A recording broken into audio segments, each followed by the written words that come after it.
Going in with a throwing background already, did you feel like you're going into a sport where you're like, wait, I know how to throw things the right way, and these guys are throwing things the more like leveragey? Yeah, like the more traditional way, and it might not be so scientific. Did you go like, I have an edge on these guys? You absolutely do.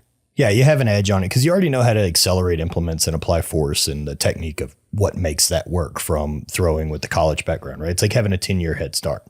And all that works really well until you're in the pro class and then everyone knows how to throw. Because everyone has the same background. Everyone in the pro class are all washed up ex-throwers.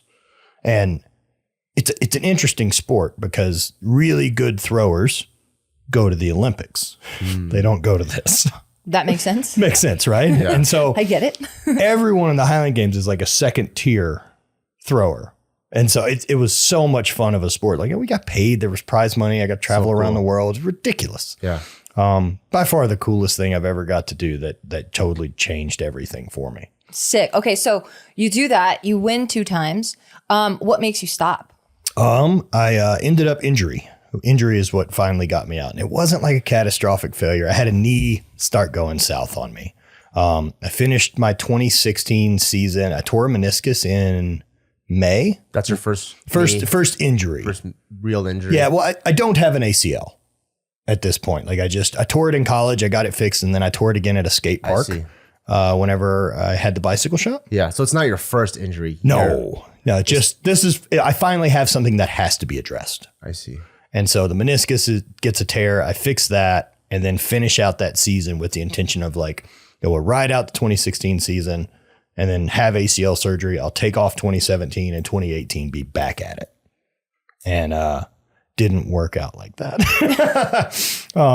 So finished 2016 and had an ACL surgery and then had 4 more ACL surgeries and then in a span of what? How long? 3 years was the total course of the surgeries. And I had a year in there that no surgeries happened. Was it like because it was botched up and you have to go back and redo them, or it wasn't just healing properly? Why wasn't healing. And so we were doing cadaver tissue. Since I had the ACL that I tore in college, I had already fixed it once using a patella tendon. And so you're only option. It's for me. Oh, from you. Yeah. So use your own. Okay. Ideally, it's best. Like it's going to hold, it's going to take in.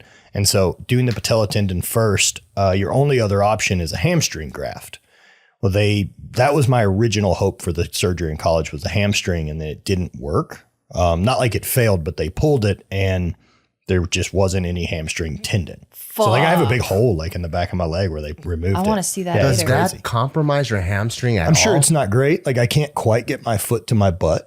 But I don't know now if that's because of the knee or because I don't have a thing that pulls further. Oh my God. Okay, so we'll get there. Yeah. Okay, so at this point, you are like, okay, I'm kind of hanging it up for the Highland Games, moving on into another space. Well, that didn't come until way later, like until after the chronic pain stuff really hammered in, and then like I couldn't walk or do anything anymore.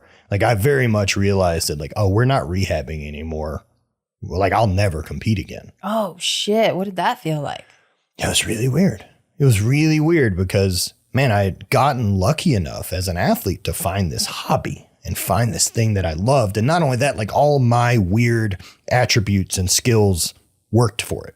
I got to be best in the world at a thing 2 times. I'm not going to find a second thing. Like people don't have a second thing. They just move over. Unless they're Michael Jordan and now they fucking kill it in baseball. And kill it in baseball. That's what he's known as. The Babe Ruth of basketball. Yeah.